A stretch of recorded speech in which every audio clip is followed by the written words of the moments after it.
কি আজকে এত বেলা হতে চললো কিন্তু সবাই এখনো পর্যন্ত এলো না। এই সব হলো কুঁড়েমির লক্ষণ মহারাজ। আপনি একদিন যারা যারা দেরি করছে তাদের চাপকে দেবেন, তাহলেই সব সিধে হয়ে যাবে। আর বলবেন না মহারাজ, আজকে গিন্নি কাঁচা লঙ্কা দিয়ে কুচো চিংড়ির ঝালটা যা বানিয়েছিল না, খেতে খেতে দেরি হয়ে গেল। গোলগাপ্পি দেওয়ার আর জায়গা পাও না না? বিশ্বাস করুন, সত্যি খুব ভালো রান্না করেছিল গিন্নি, তাই আবার আরেক হাঁড়ি ভাত চড়াতে বললাম। আর সেটা খেয়ে আসতেই তো দেরি হয়ে গেল। আরো এক হাঁড়ি? মহারাজ কিছু মনে করবেন না, এই পাঠশালা বন্ধ করে সব গুছিয়ে তাপে এলাম। সুপ্রভাত মহারাজ। সুপ্রভাত মহারাজ। প্রভাত আজকে আর শুনেই তোমরা সবাই এত কুঁড়ে হয়ে গেছো যে কি বলবো। মহারাজ, এই কুঁড়েমির আসল কারণ হচ্ছে চর্বি। কথায় আছে, যত বেশি চর্বি তত তাড়াতাড়ি মরবি। আপনি কি বলতে চাইছেন মন্ত্রী মশাই, যে আমি তাড়াতাড়ি মরে যাব আর আপনি মজা দেখবেন? ঠাকুর ঘরে কে, আমি তো কলা খাইনি ব্যাপার হয়ে গেল। গোপালের একদম মোক্ষম জায়গায় আঘাত লেগেছে, যাকে বলে ওই আঁতে ঘা। তুমি বেশি কথা বলো না বৈদ্য, ছুঁচ করে চালুনির বিচার। হ্যাঁ, বৈদ্য তো দেরি করেই এসেছে। আমার মনে হয় প্রত্যেককে এমন ভাবে প্রশিক্ষণ দেওয়া দরকার যাতে তারা একটু চনমনে হয়ে ওঠে। হ্যাঁ মহারাজ, তাহলে আগামীকাল থেকেই শুরু হোক ব্যায়াম আর অস্ত্র শিক্ষা। হ্যাঁ, কুঁড়ে থাকলে রাজ্যের কোনো বিপদ আপদেই সভাসদেরা কাজে আসবে না। ঠিক বলেছেন মহারাজ। তাহলে আর দেরি কেন, চলো সবাই এখনই আমরা মাঠে যাই।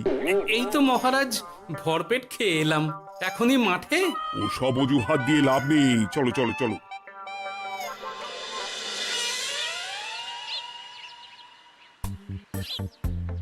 এবার সবাই সারিবদ্ধভাবে দাঁড়িয়ে পড়ো।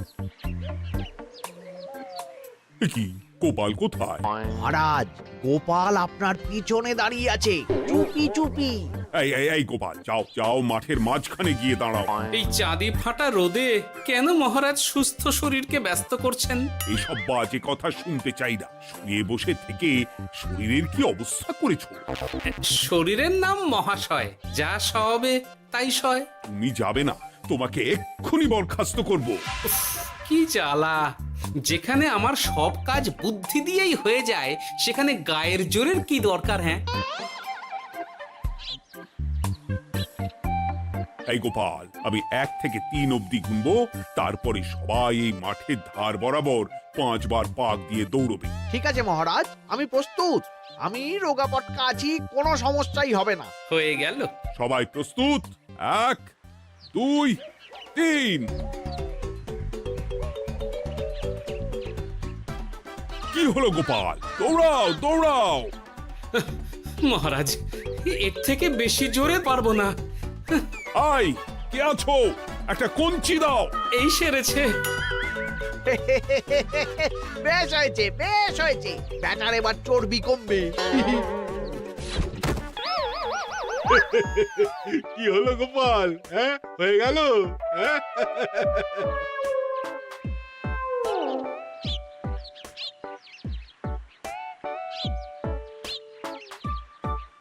এই উল্টে উঠি, আমাদের দাদু উল্টে গেছে। হ্যাঁ, তাই তো দেখছি। চল চল গিয়ে দেখি। উফ, চেহারার কি অবস্থা বানিয়েছো গোপাল? হ্যাঁ, এতটুকু দৌড়তে গেলেই চিটপটাং। তাড়িয়ে দিন মহারাজ, এরকম বেঢপ চেহারা সভাসদকে আমাদের দরকার নেই। না না, তা বললে হবে নাকি গোপাল? তুমি এক্ষুনি বাড়ি চলে যাও, কালকে আবার মাঠেই দেখা হবে। এই দাদু বাড়ি চলো। ওরে বাবারে!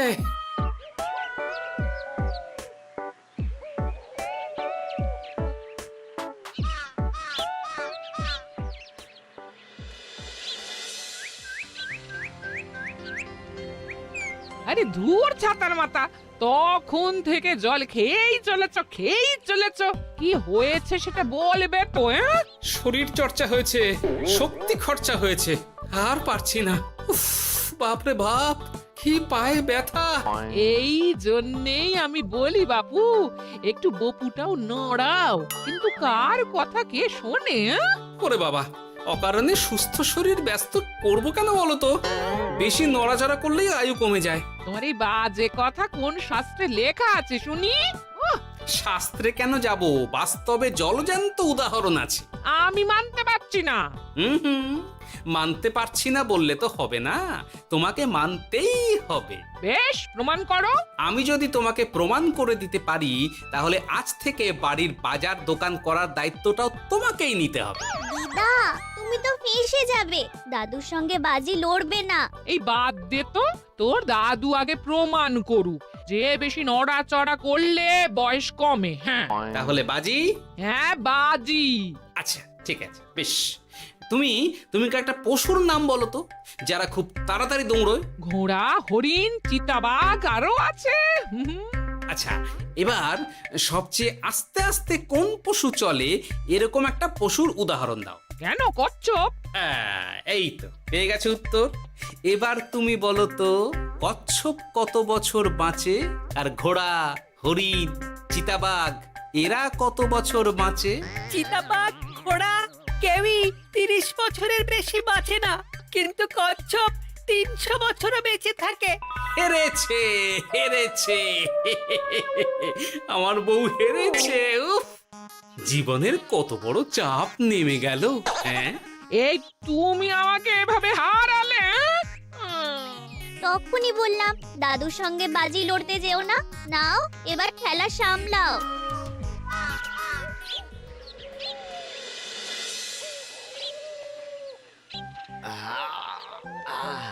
আরো ভালো করে মালিশ কর। আজকে ছোটাছুটি করে পা দুটো বেশ ব্যথা ব্যথা করছে। কালকে তো আবার অন্য পরীক্ষা। আরে আমার হালকা চেহারা আছে, সব সামলে নেব। কালকে তো অস্ত্র চালনা হবে, কালকে আমি কাঁপিয়ে দেব। কাঁপাতে তো হবেই মন্ত্রী মশাই। আমরা আপনার শরীরে এমন ঘষা মাজা করে দেব না, মনে হবে আপনি না একটা জলযন্ত্র অস্ত্র চালনা করতে যাচ্ছে। বাস এই তো চাই। বাবারি, আস্তে আস্তে। আরে বাবা, আপনার তো ইস্পাতের শরীর, ভাঙবে তবু মচকাবে না। চিন্তা করছেন কেন? ভয় পাবেন না, ভয়কে জয় করতে হবে। আরে আরে আরে, তোরা আমার কথাটার সাথে করছিসটা কি? মানুষটা মরে যাবে তো। চিন্তা করো না গিন্নি। বাবা, ওরা বলেছে আমার ইস্পাতের শরীর, ভাঙবে তবু মচকাবে না। একবার এই বুড়ো বয়সে হাত পা ভাঙলে কি সামলাবে শুনি? মন্ত্রী মশাই, আমাদের বকশিসটা দিয়ে দিন, আমরা কেটে পড়ি। বাবারে বাবা, দিচ্ছি, এনে। এত খাটানোর পরে এতেই এখন খুশি থাক। হ্যাঁ,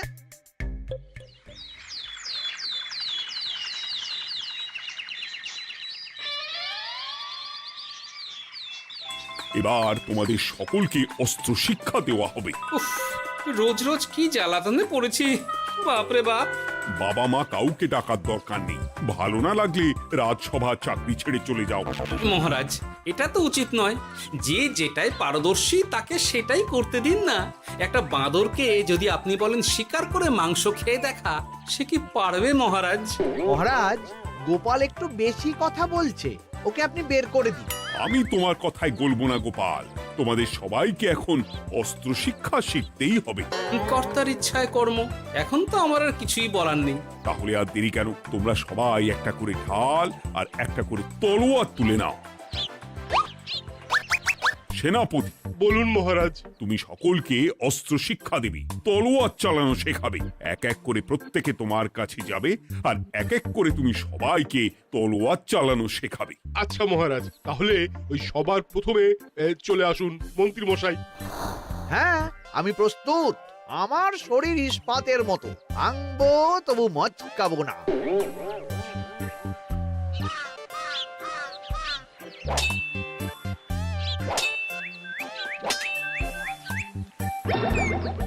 কি কেমন দিলাম? অত সহজ নয় সেনাপতি, আমি মন্ত্রী এমনি এমনি হইনি। আগে অস্ত্র শিক্ষা শিখে তবে মন্ত্রী হয়েছি। এটা কি হলো? হ্যাঁ, আপনি অস্ত্র শিক্ষায় পারদর্শী, কিন্তু আরো বিচক্ষণ হতে হবে।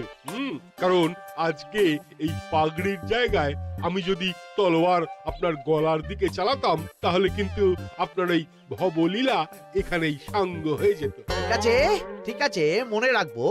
এবার বাকিদের তো ডাকো। হ্যাঁ, এরপরে তলোয়ার চালানো শিখতে আসবে গোপাল। গোপাল দাদু, গোপাল দাদু। বাবা বাবা বাবা, গোপাল তুমি আবার দল বল নিয়ে এসেছো। দেখি তোমার কত দম। গোপাল, তুমি প্রস্তুত হও।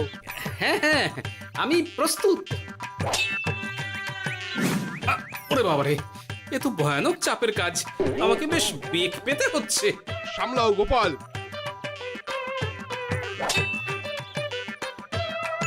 না, আমাকে অন্য রাস্তা দেখতে হবে। সেনাপতি, মহারাজের দিব্যি, তুমি আমার দিকে তলোয়ার ঢাল বাড়াবে না। এই এই, এটা কি হলো? সত্যি তো, এটা কি হলো? গেল গেল গেল গেল গেল গেল গেল, দুটিটা খুলে গেল গো। দেব নাকি এবার কুচ করে কেটে? জিতে গেছি, জিতে গেছি। এটা কি হলো? শত্রুপক্ষ কখনো কারো দিব্যি শুনবে না। আর সেনাপতি, তুমি কি ওখানে দাঁড়িয়ে দাঁড়িয়ে মজা দেখছো? আমি কি করব মহারাজ, গোপাল যে আপনার দিব্যি দিয়ে দিল। গোপাল বেটা খুব চালাক। তাহলে এখন উপায়? ওসব গোপাল তোমাকে বোকা বানাবার জন্য করেছে। তুমি ধুতি ঠিক করে আবার লড়াই চালিয়ে যাও। যথাজ্ঞা মহারাজ।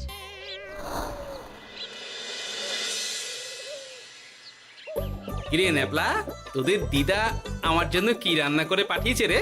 এই তো ভাত, আলু সেদ্ধ, এই পুঁই শাকের ঝোল আর রুই মাছের ঝাল। আর তোদের যে তোষক, বিছানার চাদর আনতে বলেছিলাম, এনেছিস তো? ওই তো দাদু, কুটির গুলটে আর বাকিরা সবাই ধরাধরি করে নিয়ে আসছে। ব্যাস, তাহলে তার কোনো চিন্তা নেই। খেয়ে একটা জব্বর ঘুম দেব, কারণ এখানে যা রঙ্গ দেখছি তাতে বিকেল হয়ে যাবে। তলোয়ার শিক্ষা আজকের মতন এটুকুই থাক। এবার শুরু হবে বল্লম শিক্ষা। সবাই আবার আগের মতন সারিবদ্ধভাবে দাঁড়িয়ে পড়ো। আহ, তোদের দিদা ওই সবটা কিন্তু বেশ জব্বর বানিয়েছে। তোদের দিদার হাতের রান্নার কোনো তুলনাই নেই। আহা, কি স্বাদ! এ কি, গোপাল আবার কোথায় গেল?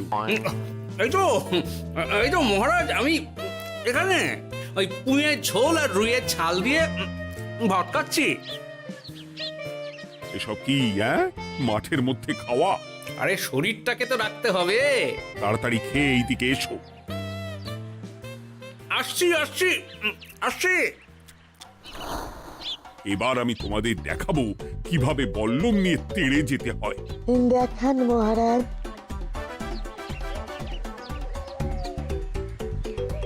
এ তো খুবই সোজা মহারাজ। ঠিক আছে, তাহলে বল্লম নিয়ে তেড়ে যাও দেখি। দিন, আপনার হাতের বল্লমটাই দিন।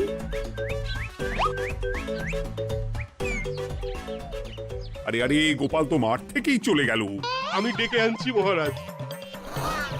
আরে আরে, ও গোপাল, গোপাল, মহারাজ ডাকছেন। থামো থামো। মহারাজ বলেছেন বল্লম নিয়ে তেড়ে যেতে।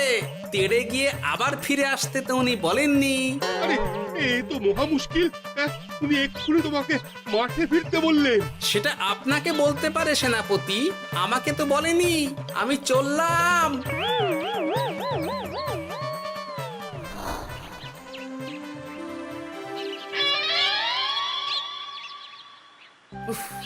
বাবারে বাবা, কি ঝক্কি! অনেক বুদ্ধি করে মাঠ থেকে খাটে চলে এসেছি। আমি আর উঠছি না।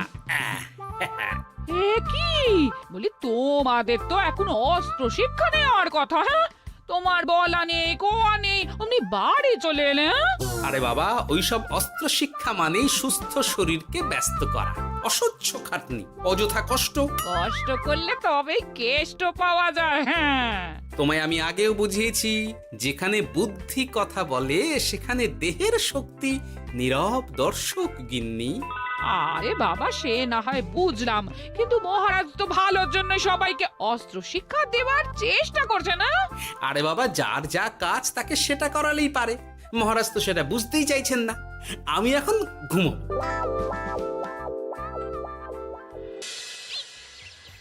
দরজা খোলো গোপাল, দরজা খোলো। গোপাল, গোপাল দরজা খোলো বলছি। ব্যাস হয়ে গেল। একটু শান্তিতে ঘুমাবো তার জো নেই। দরজা খোলো গোপাল। বলুন মহারাজ। তুমি কি পেয়েছোটা কি গোপাল? রাজসভায় দেরি করে আসবে, তারপর অস্ত্র শিক্ষার সময় ফাঁকিবাজি দেবে, এভাবে তো আর তোমাকে মনে হচ্ছে রাজসভায় রাখা যাবে না। মহারাজ, গোপাল তো মুখের কথার লোক নয়, ওকে তাড়িয়ে দিই। কেন মহারাজ? আমি কি এমন মহাপাপ করেছি যে আমাকে তাড়িয়ে দেবেন? এই যে আমার কথা শুনছো না, এটাই তোমার অপরাধ। অপরাধ নেবেন না মহারাজ। পণ্ডিতের দায়িত্ব পুজো করা, সভাকবির দায়িত্ব কবিতা বলা, সাহিত্য চর্চা করা, আর আমার দায়িত্ব হাসি মজা করে আপনার মন ভালো রাখা। কিন্তু আপনি আমাকে জোর করে যুদ্ধের ময়দানে ঠেলে দিতে চাইছেন। এটা আমার ইচ্ছে। আমিও তো মহারাজ ইচ্ছে করলেই অনেক কিছু করতে পারি। চোখ বন্ধ করে লক্ষ্য ভেদ করতে পারি, শুধু বুদ্ধি দিয়ে। আরে বাহ, এত বড় কথা! তাহলে মহারাজ, ওকে বলুন পরীক্ষা দিতে। কি পরীক্ষা? আমি একটা ঘরে বর্ম পরে দাঁড়িয়ে থাকবো। তোমার হাতে অস্ত্র দেব, আমার মাথায় একটা আপেল থাকতে হবে, আর তুমি কিভাবে আমার মাথা থেকে ওই আপেল ফেলতে পারো দেখব। এ তো খুবই সোজা। কি গোপাল, তাহলে লড়বে নাকি বাজি? হ্যাঁ, লড়তে রাজি আছি। তাহলে আজ রাতেই হয়ে যাক পরীক্ষা। যদি এই পরীক্ষায় উতরে গেলে তো ভালো, নইলে তোমার চাকরিটা গেল। গোপাল, তুমি পারবে তো? সে দেখাই যাবে। আজ রাতে তাহলে রাজবাড়িতে দেখা হচ্ছে। যদি আমি এই পরীক্ষায় বিফল হই, তাহলে আমার চাকরি আপনি কেড়ে নেবেন, আর যদি সফল হই তাহলে মন্ত্রী মশাইকে শাস্তি দেবেন। আমি নিজে সারা কৃষ্ণনগরে নাক্ষত দেব। বেশ, দেখা যাক।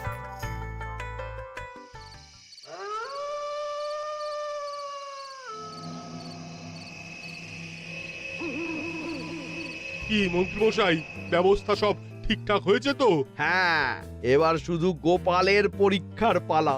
আমি তাহলে বাইরে গেলাম, গোপালকে পাঠিয়ে দিচ্ছি।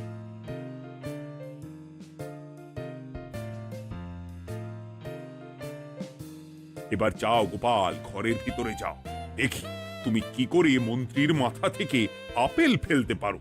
আপনি তো শুধু আমার চোখ ঢেকেছেন, আমার নাক মুখ কানও ঢেকে দিন, যাতে ঘ্রাণেন্দ্রিয় শ্রবণেন্দ্রিয়েরও সাহায্য না নিতে পারি। বেশ, তাহলে তাই হোক। আই, কে আছো? গোপালের মুখ নাক আর কান ঢাকো। যথা আজ্ঞা মহারাজ। একটু মোটা কাপড় দিয়ে নাক মুখ ঢাকো, হ্যাঁ, যাতে সেভাবে আপেলের গন্ধ না পাই। বেশ বেশ।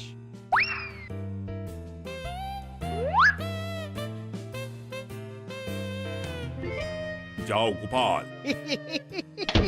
গোপাল, এবার তোমার চাকরি গেল।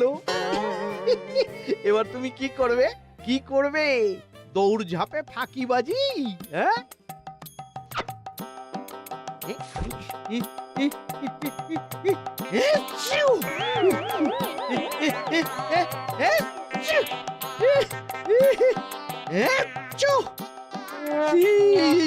গেল গেল গেল গেল গেল, আপেল পড়ে গেল। আপেল পড়ে গেল? মহারাজ, এর মধ্যেই গোপাল আপেল ফেলে দিয়েছে। ঘরের ভেতরে চলো।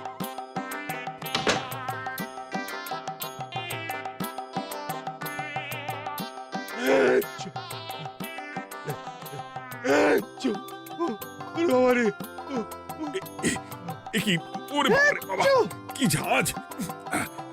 ওরে বাবারে বাবা। কি মহারাজ, দেখলেন তো গোপালের চমক? অস্ত্র ছাড়াই আপেল ফেলে দিলাম। কি, এটা তো তুমি নীতি বিরুদ্ধ কাজ করেছো। সারা ঘরে নস্যি ছড়িয়ে দিয়েছো। মহারাজ, হাঁটতে গিয়ে আপেল পড়ে গেছে। এবার সারা কৃষ্ণনগরে নাক্ষত দিতে হবে। সত্যি সত্যি গোপাল, বুদ্ধিতে তোমার জুড়ি মেলা আভার। আমার নাম গোপাল ভাঁড়, একটা কথা মনে রাখবেন, কেউটে সাপের লেজে পা দেবেন না, আর গোপালের কাজে বাধা দেবেন না। যে কাজ বুদ্ধি দিয়ে করা যায় তার কাছে শক্তি ছোট্ট শিশু মাত্র। সত্যি গোপাল, আজ তুমি সেটাই প্রমাণ করে দিলে। আর আজ থেকে তোমাকে তোমার ইচ্ছার বিরুদ্ধে খাটাবো না। তুমি খাও দাও, ভুড়ি বানাও। যার যা কাজ সে তাই করবে। যেমন এখন মন্ত্রী মশাই নাক্ষত দেবেন। হ্যাঁ, ভুল করে বাজি ধরে ফেলেছি, এখন নিজেই চাপে পড়ে গেলাম। তাহলে আর দেরি কেন? নাক্ষত এখন থেকেই শুরু হোক। কৃষ্ণনগরের রাস্তা শেষ হতে হতে সকাল হয়ে যাবে।